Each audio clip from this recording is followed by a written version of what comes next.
Hello friend, मैं आनंद राज। आप सब भी देखिए, जब से बिहार में टीचर बहाली से रिलेटेड जो नियमावली आया है, उसके बाद टीचर का बहाली बोला गया था कि आयोग द्वारा लिया जाएगा। नहीं, कोई आयोग के तौर पर आपका बीपीएससी एग्जाम ले सकती है, समझे, बीपीएससी एग्जाम कंडक्ट करवा सकती है।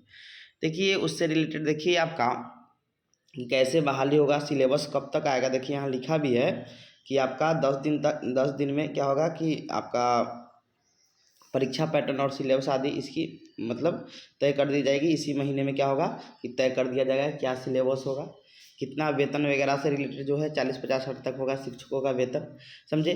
100 अंकों का होगा परीक्षा के आधार पर, मतलब 100 नंबर की एग्जाम लगी और निगेटिव नहीं रहेगा। अब देखिए, आप लोग के दिमाग में बहुत आदमी डाल दिया होगा, बहुत सारा आदमी बता रहा है बीपीएससी। देखिए, बीपीएससी एग्जाम कंडक्ट करवाएगी ना, तो आदमी अब सोच रहा है बीपीएससी लेवल का जो आपका वीडियो एसडीएम वगैरह बनने के लिए जो एग्ज़ाम लेती है बीपीएससी, समझिए, उस लेवल का क्वेश्चन आया। देखिए, आपको पता होना चाहिए कि कोई भी एजेंसी, जैसे मान लीजिए सीबीएसई है, वो मैट्रिक का भी एग्ज़ाम लेती है, इंटर का भी लेती है, आपका सीटेट का भी एग्ज़ाम लेती है, सबका पैटर्न अलग अलग है।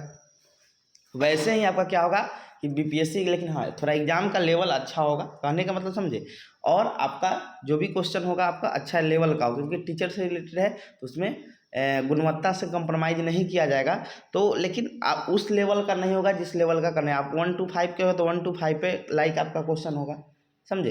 तो अब देखिए लिखा क्या क्या है कि आपका इसी महीने के अंत तक आपका क्या आ जाएगा, सिलेबस से रिलेटेड बता दिया जाएगा कि 1 to 5 का क्या सिलेबस है, 6 to 8 का क्या सिलेबस है, समझे। 9 to 12 क्या है, 9 to 10 का है, फिर 11 12 जो है उसका क्या सिलेबस, समझे।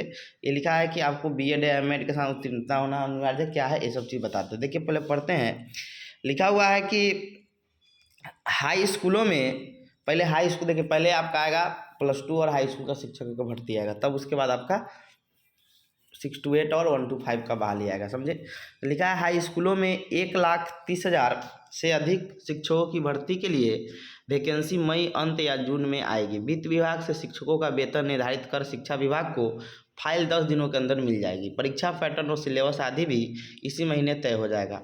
हाई स्कूलों में पुराने नियमित शिक्षक और नियोजित शिक्षकों में दोनों के बीच का लगभग वेतन तय होगा। विद्यालय अध्यापक कैडर के लिए हाई स्कूल शिक्षकों को मूल वेतन 32,000 से 34,000 के बीच रहने की संभावना है। उसका वेतन उसमें फिर मिलता है ग्रेड पे वगैरह सब, समझे। पहले हाई स्कूलों के शिक्षकों की वैकेंसी आएगी, जबकि प्रारंभिक स्कूल शिक्षकों की नियुक्ति के लिए वैकेंसी इसके बाद आने की उम्मीद। देखिए वही आपको बताया ना कि पहले क्या होगा, आपका हाई स्कूल के टीचर का आएगा और उसके बाद क्या होगा आपका प्रारंभिक स्कूलों की शिक्षक की नियुक्ति का वैकेंसी आएगा, समझ गए।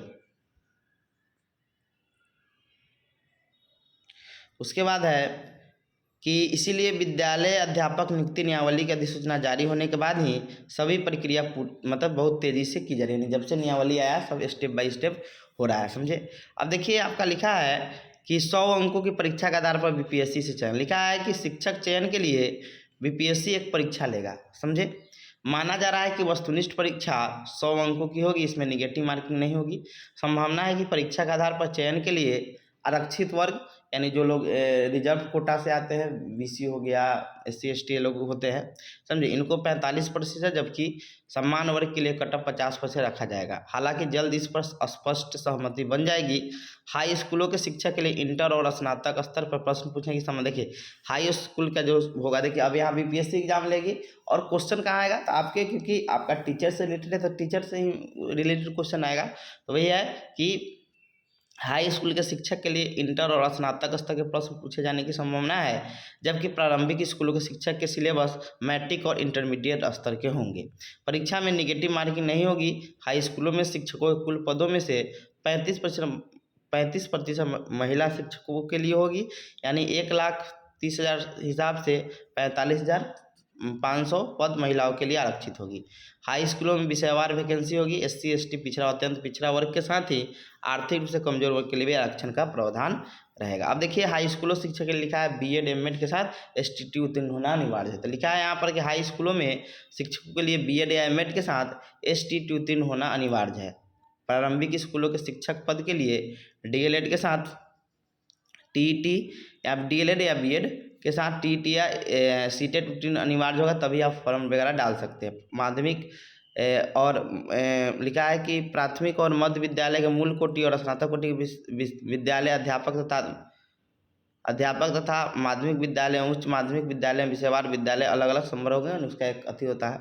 समझा। वेतन देख लीजिए तो हाई स्कूलों शिक्षक का मूल वेतन 32 से 34 के हिसाब से डीए और जोड़ने पर लगभग कितना हो जाएगा आपका, तो 45 से 50 हज़ार के रुपये प्रति माह सैलरी हो जाएगी। प्रारंभिक स्कूल शिक्षक की मूल सैलरी 27,000 से 29,000 के दर से प्रति माह आरंभिक वेतन आपका कितना हो जाएगा, 40 से 45,000 रुपया हो सकता है। नियोजित शिक्षक बीपीएससी की परीक्षा में सफल होते हैं तो उनका वेतन नए शिक्षक से अधिक होगा, जो पहले से ज्वाइनिंग किए हुए हैं और वो बीपीएससी द्वारा परीक्षा में पास करते हैं, उनका वेतन ज़्यादा हो जाएगा। समझ गए। अब बीपीएससी जो एग्जाम लेगा तो केंद्रीकृत तरीका से, यानी एक सेंट्रलाइज ऑनलाइन के तहत, तो बीपीएससी के अधिकारी के अनुसार शिक्षक की रिक्ति मिलने के 1 माह के अंदर ही आवेदन लेने की प्रक्रिया शुरू कर दी जाएगी। 15 दिन के रिक्ति मिल गई तो मई के अंत तक वैकेंसी, देखिए अभी तो टाइम लगेगा, ये है इसे मेरिट के आधार पर चॉइस होगा। आवेदन लेने से प्रक्रिया बीपीएससी शिक्षा विभाग की सहमति से अंतिम रूप से तय करेगा, बीपीएससी केंद्रीय तरीके से करेगा। देखिए 6 माह पूर्व शिक्षा विभाग को मिले थे पद और कब कितना, अब बढ़ने की संभावना भी है। तो उच्च माध्यमिक यानी कक्षा 11-12 में आपका 89,734 पद था। माध्यमिक स्कूल में आपका 44,193 पोस्ट था, पद खाली था। और प्रारंभिक स्कूल यानी 1 से 8 तक आपका 80,257 सीट खाली था। समझे। तो वैकेंसी दे दे तो अच्छी बात है, समझे। तो जितना जल्द हो सके उतना दे देगा, समझे। Thank you.